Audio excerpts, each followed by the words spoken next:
ठीक है जी, ये हमने वेल रिटन गोल्स के ऊपर हमने डिस्कस कर लिया है। नेक्स्ट हमारे पास स्लाइड है, that is steps in goal setting. कि गोल सेटिंग कैसे की जाती है, उसके क्या स्टेप्स होते हैं। सबसे पहले रिव्यू दी ऑर्गेनाइजेशन मिशन स्टेटमेंट। तो जो ऑर्गेनाइजेशन की मिशन स्टेटमेंट होती है, सबसे पहले आपने उसे रिव्यू करना है। अच्छा, आप जब कोई मिशन स्टेटमेंट बनाने लगे तो ये जरूर देख लीजिएगा कि आपके जो कंपनी, जिस इंडस्ट्री में आप ओपन कर रहे हैं, उस इंडस्ट्री के अंदर जो टॉप जायंट है या जो स्मॉल कंपनीज है, उनके मिशन स्टेटमेंट और उनके विजन स्टेटमेंट क्या है, ताकि आपको अंदाजा हो कि वो किस तरह जो है मिशन स्टेटमेंट और विजन स्टेटमेंट उन्होंने बनाई है इंडस्ट्री के लिहाज से। फिर आप फिर अपनी जो है बनाइएगा, और ऐसा ना हो कि उसी को कॉपी कर लें। आप अपनी मिशन स्टेटमेंट और विजन स्टेटमेंट बनाइएगा। विजन स्टेटमेंट से ही मिशन स्टेटमेंट निकलेगी। आपने ये क्लियरली हाईलाइट करना है कि ये आपकी विजन स्टेटमेंट है, और विजन स्टेटमेंट को अचीव करने के लिए ये वो वर्ड्स हैं, चार पांच जो भी वर्ड्स उसके अंदर हों, जो कि बिल्कुल क्लियरली डिफाइन करते हो आपके विजन स्टेटमेंट को। इसी तरह जब मिशन स्टेटमेंट से फिर आप अपने गोल्स ऑब्जेक्टिव निकालेंगे, तो फिर वो मिशन स्टेटमेंट के अंदर से ही लिए जाएं। वो गोल्स और ऑब्जेक्टिव ऑब्जेक्टिव जो आपने बनाने हैं, वो मिशन स्टेटमेंट से ही लिए जाएं। तो ये जब कमिंग क्लास के अंदर आप ये लेकर आएंगे, तो फिर हम और मजीद इसको फर्दर डिस्कस करेंगे। तो आपने पहला असाइनमेंट जो मैंने आपको दिया, उसके अंदर विजन, मिशन और ऑब्जेक्टिव, ये तीन चीजें बनाकर लानी है। ठीक है जी, तो हम क्या करेंगे, रिव्यू द ऑर्गेनाइजेशन मिशन। जब ऑब्जेक्टिव गोल्स आप कोई बनाते हैं, तो उसके लिए आपका मिशन स्टेटमेंट जो होता है, उसे रिव्यू किया जाता है कि वो क्या है, उसके अंदर कौन कौन सी बातों की हमने बात की है, क्या हम अचीव करना चाहते हैं। फिर हम जो है अवेलेबल रिसोर्सेज जो होते हैं, उन अवेलेबल रिसोर्सेज को हम इवेल्युएट करते हैं, उनको असेस करते हैं। जैसा कि हमने कहा कि इंटरनल असेसमेंट हम करते हैं कि हमारे जो रिसोर्सेज है उसमें मेजर स्ट्रेंथ और उसकी वीकनेसेस जो है वो क्या है। तो हम रिसोर्सेज को देखते हैं, फाइनेंशियल रिसोर्सेज है, फिजिकल रिसोर्सेज है, ह्यूमन रिसोर्स है, और इंटेंजिबल रिसोर्सेज है। इन तमाम रिसोर्सेज को देखने के बाद, इनको इवेल्युएट करने के बाद, फिर हम नेक्स्ट स्टेप की तरफ बढ़ते हैं, जिसमें determine individual are with others. तो आप क्या करते हैं, गोल को डिटरमाइन करते हैं जो है इंडिविजुअल को, और या उसके अलावा जो है अदर्स गोल्स है उनको आप डिटरमाइन करते हैं, जिसको हम कहते हैं स्मार्ट। ये स्मार्ट गोल्स क्या होते हैं, किसी को पता है स्मार्ट गोल क्या होते हैं? स्मार्ट का फुल फॉर्म क्या है? सर एफिशिएंट मैनर, एक का मतलब है कि एफिशिएंट मैनर में करना है, एक ठीक है, स्मार्ट वैसे थिंकिंग के स्मार्ट साथ। का फुल फॉर्म पता है आपको? स्मार्ट का फुल फॉर्म क्या होता है? एस से क्या बनता है, एम से, ए से, आर से, टी से, किसी को पता है? स्मार्ट से क्या मुराद है, स्मार्ट गोल से क्या मुराद है, किसी को मालूम है? कोई बता सकता है? ओके, मालूम नहीं है तो मैं बता देता हूँ। एस जो है, एस से जो चीज बनती है उसे आप देखें। फिर एम है, फिर उसके बाद ए है, और फिर आर है, और फिर उसके बाद टी है। तो स्मार्ट गोल जो है वो आपने जो है जो है वो करना है।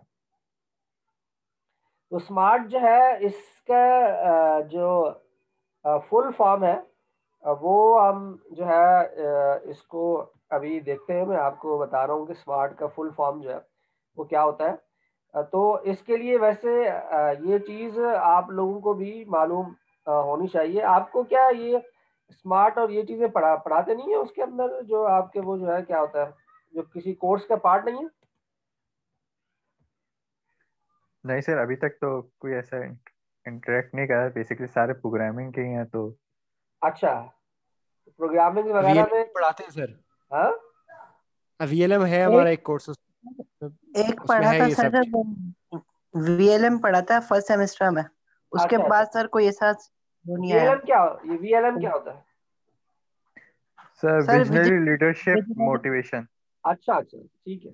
तो स्मार्ट का मतलब है, सबसे यस पहले सर। एस जो होता है, that indicate the specific, S for specific. M जो है that is for measurable. Goal जो है बहुत ही स्पेसिफाइड और जो है कंसाइज होना चाहिए। तो एस का मतलब है स्पेसिफिक, एम का मतलब है मेजरेबल, और ए का मतलब है अटेनेबल। ठीक है जी। एस का मतलब क्या है, स्पेसिफिक। एम का मतलब है मेजरेबल। ए का मतलब है अटेनेबल। और R का मतलब है रेलेवेंट और T का मतलब है टाइम बाउंड। तो जब भी आप अपना जो ऑब्जेक्टिव है, जो गोल है, वो आप डिजाइन करने लगो तो ये 5 चीजों को देखना है कि क्या बहुत स्पेसिफिक है, क्लियर है, समझ में आ रहा है कि क्या गोल है आपका। बहुत ही स्पेसिफिक, बहुत ब्रॉड नहीं होना चाहिए ऐसा कि कुछ समझ ही ना आए। तो एस जो है बहुत स्पेसिफिक, मेजरेबल, कि उसे मेजर किया जा सके, कैलकुलेट किया जा सके, क्वांटिफाई किया जा सके उसको। ए अटेनेबल हो, मतलब ऐसा ना हो कि आप हवा में ही बातें करें कि जी कोई ये कहे कि मैं आसमान पे उड़ना चाहता हूँ। अब वो आप उड़ने से तो रहे, हाँ ये है कि हेलीकॉप्टर के थ्रू या एयरप्लेन के थ्रू या किसी और के थ्रू या किसी और उससे कर सकते हैं, खुद तो नहीं उड़ते ना, इंसान उड़ नहीं सकता। तो ये है क्या है, अटेनेबल नहीं है गोल, तो अटेनेबल होना चाहिए और रेलेवेंट भी होना चाहिए। ऐसा ना हो कि आप जाना कहीं चाह रहे हैं और जा कहीं और रहे, तो किसी दूसरी चीज पर ना प्लान बना लें, जो चीज आप अचीव करने के लिए जा रहे हैं उसी से रिलेवेंट होना चाहिए। टाइम बाउंड होना चाहिए। आपका अगर 1 साल का गोल है तो वो ऐसा होना चाहिए जो 1 साल में अचीव भी हो सके। ऐसा ना हो कि आपने गोल जो बनाया है तो 1 साल के अंदर अचीव करने के लिए वो 10 साल का गोल बना दिया आपने, या इतना छोटा भी ना हो कि 1 महीने का गोल हो और 1 साल के लिए आप उसे कर लें। तो ये गोल बनाने के लिए ये सारी चीजें उसमें गोल में शामिल होनी चाहिए। गोल जो है वो स्पेसिफिक होना चाहिए, मेजरेबल होना चाहिए, अटेनेबल होना चाहिए, रिलेवेंट और या रियलिस्टिक भी कहते हैं बार दफा, रिलेवेंट और रियलिस्टिक होना चाहिए, और टी से टाइम बॉन्ड या टाइम फ्रेम के अंदर जो है वो होना चाहिए। ठीक है, कौन बताएगा क्या क्या जो है ये 5 क्या चीजें होती हैं गोल को बनाने के लिए? ऐसे रिपीट कर ले कोई। कौन कर रहा है?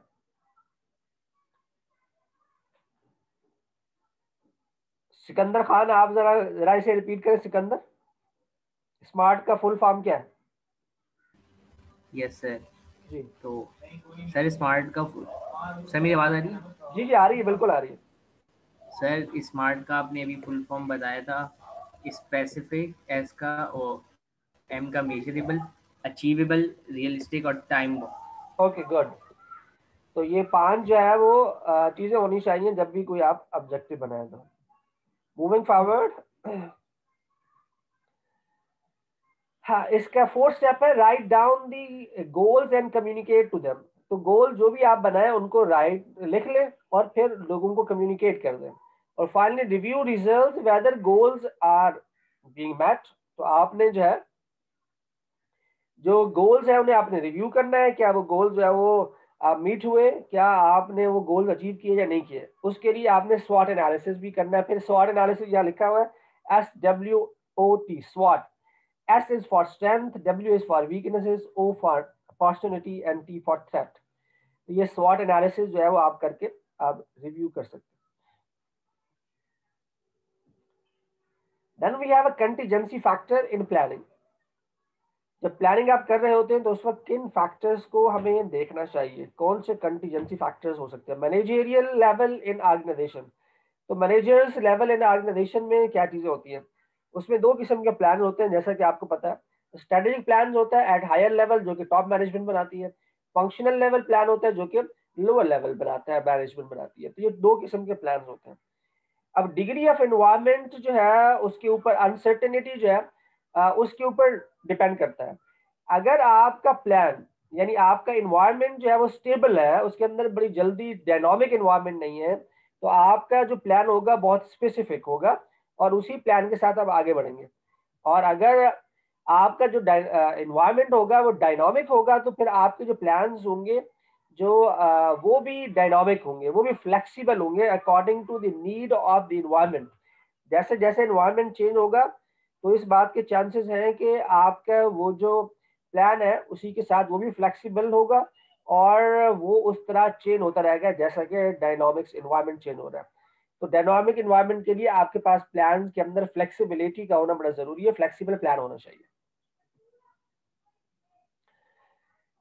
Length of future commitment. Commitment concept में ये है current plans affecting future commitment must be sufficiently long term in order to meet those commitments. तो आपका जो प्लान होना चाहिए, जितना फर्ज करो आप 1 साल का 2 साल का जितने सालों का भी आप प्लान बना रहे हैं, अगर शॉर्ट टर्म है या लॉन्ग टर्म प्लान है, वो ऐसा होना चाहिए कि आपकी उन लॉन्ग टर्म जो प्लानिंग है, जो कमिटमेंट आपने की है, वो कमिटमेंट को अचीव कर सके। ऐसा ना हो कि आपने कमिटमेंट बहुत ज्यादा कर ली है और वो जो प्लान आपने बनाया है वो उन कमिटमेंट को अचीव करने के लिए सफिशिएंट प्लान नहीं है, तो उसकी सफिशिएंसी या फ्यूचर जो कमिटमेंट है उसको वो प्लान पूरा भी कर सके।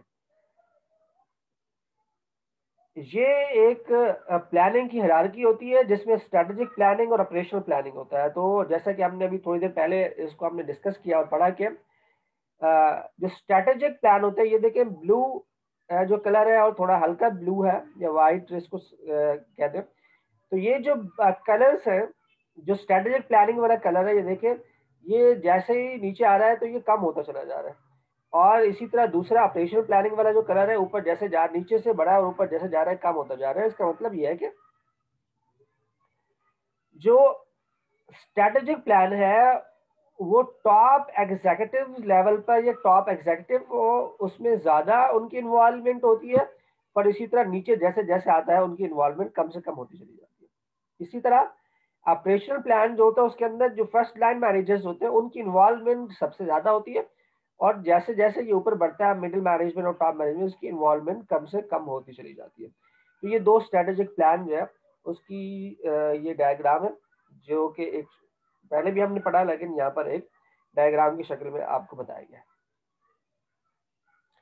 अप्रोचेस जो है वो कौन कौन सी होती हैं टू प्लानिंग। प्लानिंग की पहली अप्रोच की establishing a formal planning department. तो आप सबसे पहले जी प्लानिंग बनाने वाले लोगों का डिपार्टमेंट बनाए जो जो कि सिर्फ प्लानिंग का काम करे, जिसमें create a group of planning specialist. ऐसे लोगों को उसमें शामिल करें जो कि प्लानिंग के स्पेशलिस्ट हो, वो प्लानिंग बेहतर कर सकते हो। Planning is a function of management, it should never become the sole responsibility of planners.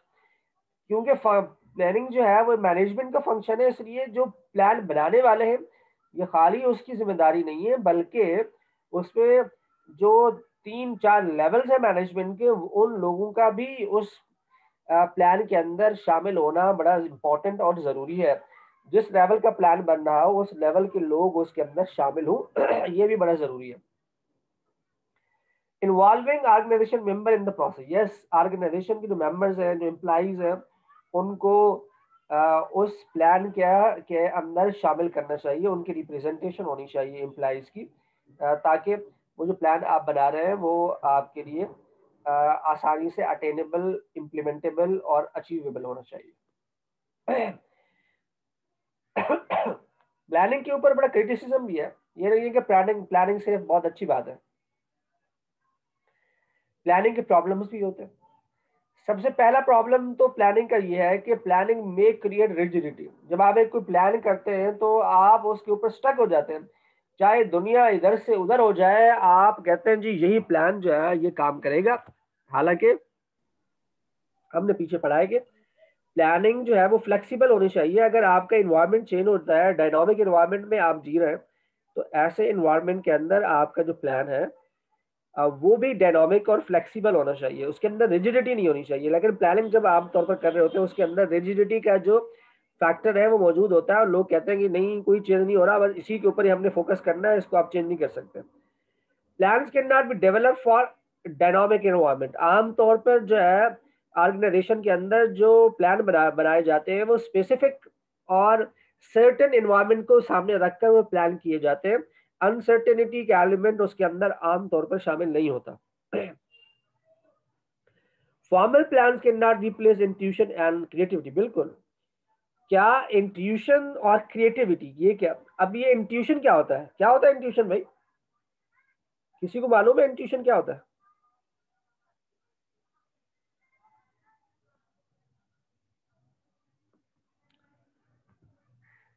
जी आप खामोश है ना, कुछ पूछते नहीं है तो मैं ही पूछ लेता हूँ। ठीक, बताएं इंट्यूशन क्या होता है, कौन बताएगा? आजम उल हक बताइए, इंट्यूशन क्या चीज होती है?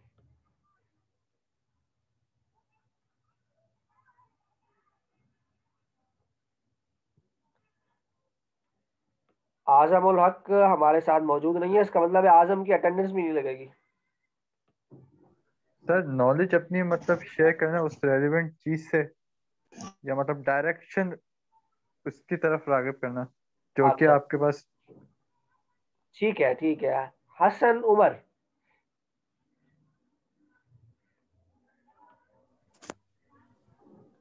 सर आप इंट्यूशन का पूछ रहे हैं?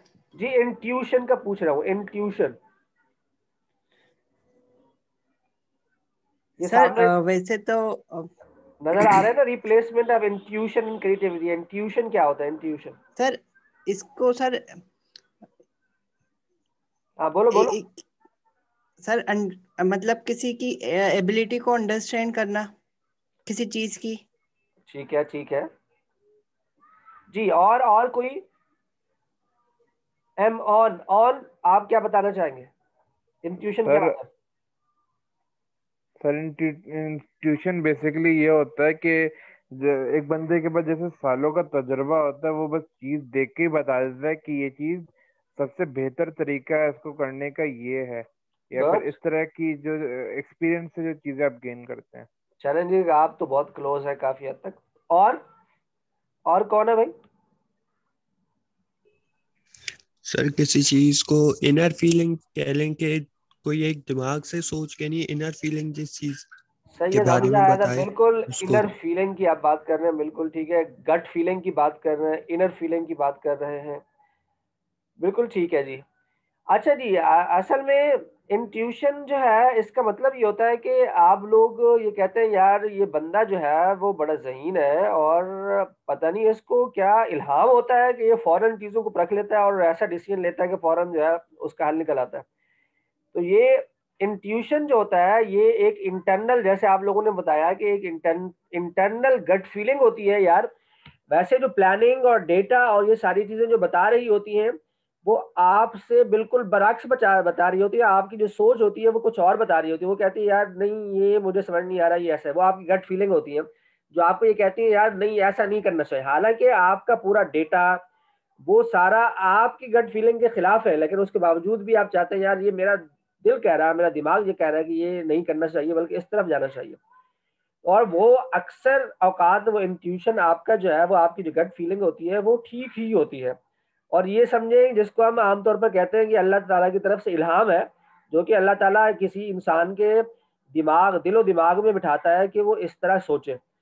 तो प्लानिंग जो है वो उस चीज़ का रिप्लेस नहीं हो सकती जो कि इंसान की इंट्यूशन या उसकी थिंकिंग की जो पावर है वो जो है उसका नेमोल बदल नहीं होती प्लानिंग का जो आप करते हैं। इसी तरह क्रिएटिविटी, क्रिएटिविटी क्या होती है वैसे आपको पता है क्रिएटिविटी क्या होती है?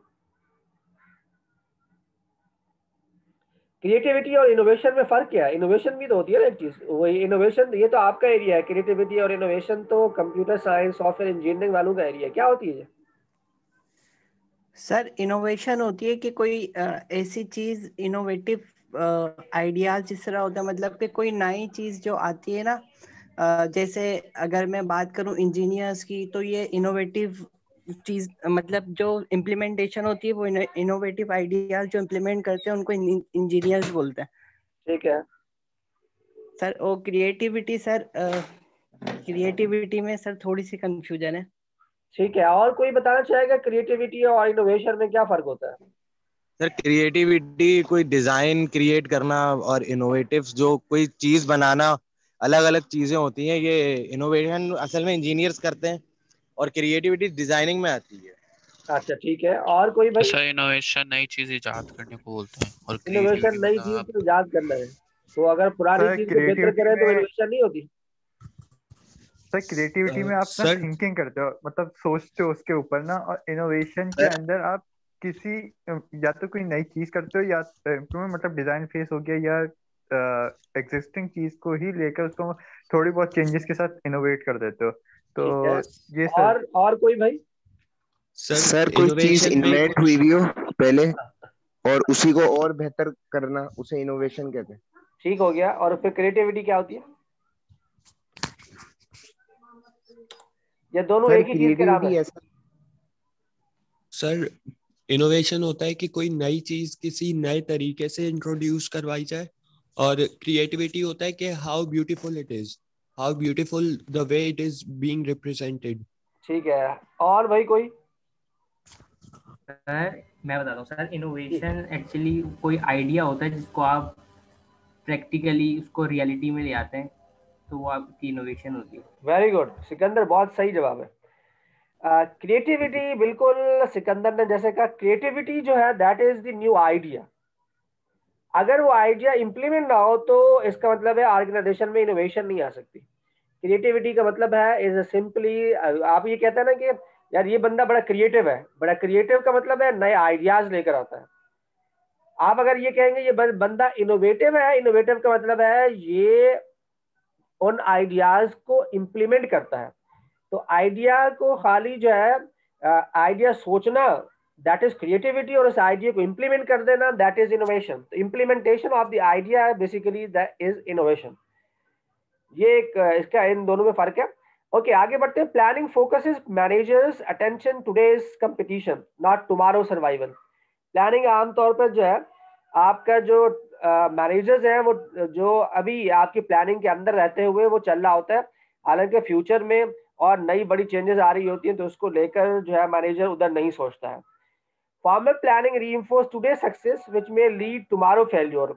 आज तो कामयाब हो सकते हैं अपनी प्लानिंग से, लेकिन हो सकता है कि वो फ्यूचर में आपके लिए जो है मसला बन जाए और आपके लिए फ्यूचर में वो फेल भी हो सकते हैं उसी प्लानिंग को आगे बढ़ाकर। प्लानिंग इजंट इनफ, सिर्फ प्लानिंग से काम नहीं चलेगा, आपको साथ में क्रिएटिविटी, इंट्यूशन, इन चीजों को भी साथ लेकर आप चलेंगे तो आप एक बेहतर और अच्छा जो है परफॉर्म कर पाएंगे। तो ये क्रिटिसिज्म है प्लानिंग के ऊपर। प्लानिंग इन डायनामिक एनवायरनमेंट, जब किसी डायनामिक एनवायरनमेंट में आप प्लान करते हैं तो ये चीजें उसमें plans that are specific but flexible. Dynamic environment के अंदर जो प्लानिंग आप करते हैं वो फ्लेक्सिबल होनी चाहिए, स्पेसिफिक तो हो लेकिन फ्लेक्सिबल भी होनी चाहिए। Understand that planning is on going process, ये आपको मालूम होना चाहिए कि प्लानिंग जो है वो एक ऑन गोइंग प्रोसेस है। उस ऑन गोइंग प्रोसेस को सामने रखकर जो है आपने देखना है, ये नहीं एक दफा कर दिया और खत्म हो गया। Change plan when condition warrant alteration, यानी जब आपको कोई कंडीशन ऐसी आ रही है जिस जब आपको कहिए इंडिकेट कर रहे हूँ या आपको वारंट कर रही हूँ कि भाई अब आपने अपने प्लान को चेंज करना है तो you should change alter the your plan. Resistance in planning eventually पे ऑफ, अगर आप उसी प्लानिंग पर डटे रहेंगे तो आपको प्रॉब्लम हो सकता है, आपको उसके मद्दे मुकाबिल आपको नुकसान उठाना पड़ेगा। तो इसलिए डिटर्मिनेंट जब रेजिस्टेंस नहीं रहना चाहिए, जैसे जैसे इन्वायरमेंट चेंज होता है उसी तरह आप अपने प्लानिंग को भी चेंज कर सकते हैं, उसे फ्लेक्सिबल रख सकते हैं। तो यह हमारा आज का लेक्चर एंड होता है। Thank you very much. अगर किसी को प्रेजेंट करना है तो प्रेजेंट कर सकता है, अदरवाइज मैं अटेंडेंस लूंगा और अटेंडेंस के बाद जो है आप लोगों की छुट्टी हो जाएगी। तो आप बताएं क्या कोई प्रेजेंट करने वाला है या कि मैं अटेंडेंस जो है वो लेना स्टार्ट करूं?